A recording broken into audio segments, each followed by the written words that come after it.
At 20,000 feet above the world's most hostile terrain, the rules of aerial warfare have just been completely rewritten.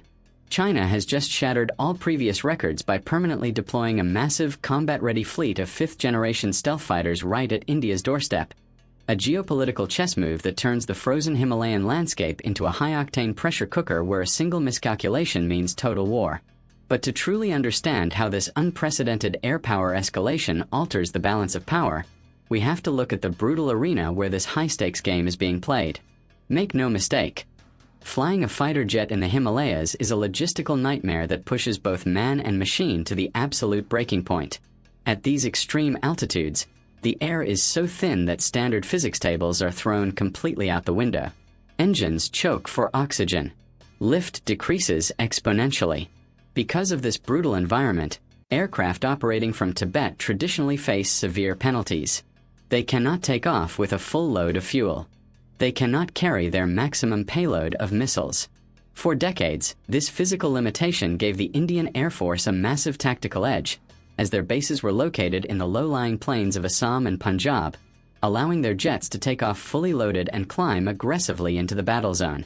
India relied heavily on this geographic advantage, confident that its highly trained pilots and agile fourth-generation fleet could outmuscle and outlast any airspace intrusion.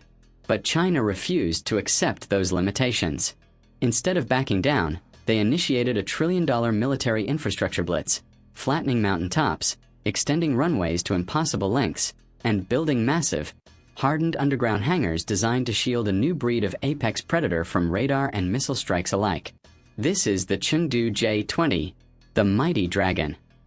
It is China's crown jewel, a multi-role stealth fighter built specifically to challenge American air supremacy in the Pacific. But now, it has been adapted for a completely different fight. With its advanced radar-absorbent skin, internal weapons bays, and highly sophisticated active electronically scanned array, AESA radar, the J-20 is designed to see its targets hundreds of kilometers away and eliminate them before the enemy even knows a threat is in the sky.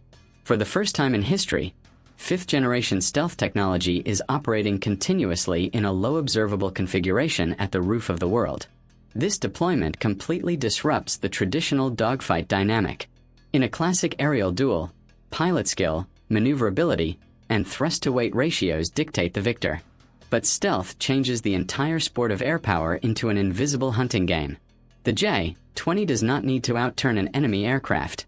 It simply needs to exploit its low radar cross-section to bypass frontline air defenses, blind the enemy's airborne early warning systems, and strike with absolute impunity.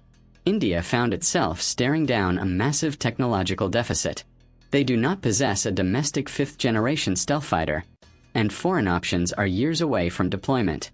But if history has taught us anything about the Indian Air Force, it is that they thrive when their backs are against the wall. They are the ultimate gritty underdogs of modern military aviation, relying on exceptional pilot training and aggressive tactical innovation to level the playing field. The spearhead of India's response is the French-made Dassault Rafale. While it lacks the true built-from-scratch stealth airframe of the J-20, the Rafale is a masterpiece of electronic warfare. Equipped with the Spectra self-protection suite, it can jam enemy radars, create decoys, and detect incoming threats with incredible precision. Coupled with the Meteor air-to-air missile, which possesses an unrivaled no-escape zone, the Indian Air Force believes it can hold the line. They are betting everything on the idea that superior electronic warfare, better mountain warfare pilot experience, and highly integrated ground-based missile systems like the S-400 can strip away the J-20 stealth advantage. It is a classic clash of philosophies. China's cutting-edge technological brute force versus India's hyper-refined, battle-tested operational adaptability.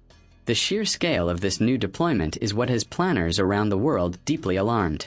This is no longer a temporary training exercise or a political stunt.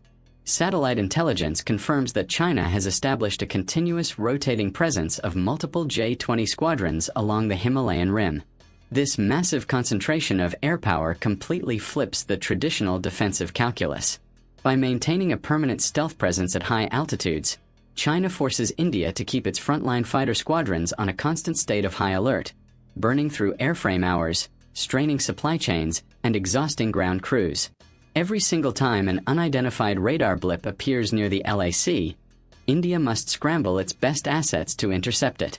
It is an economic and psychological war of attrition where the side with the larger fleet and deeper pockets holds a massive structural advantage. The Himalayan air power landscape is no longer a buffer zone.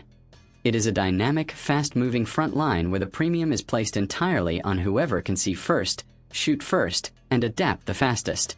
This massive stealth escalation raises a critical question for military enthusiasts worldwide. If a localized conflict were to break out over the high-altitude peaks of the Himalayas, who actually holds the winning hand? Would China's overwhelming fifth-generation stealth numbers dominate the airspace, or would India's battle-hardened pilots and advanced electronic warfare suites pull off one of the greatest defensive upsets in modern military history? Drop your tactical analysis in the comments section below.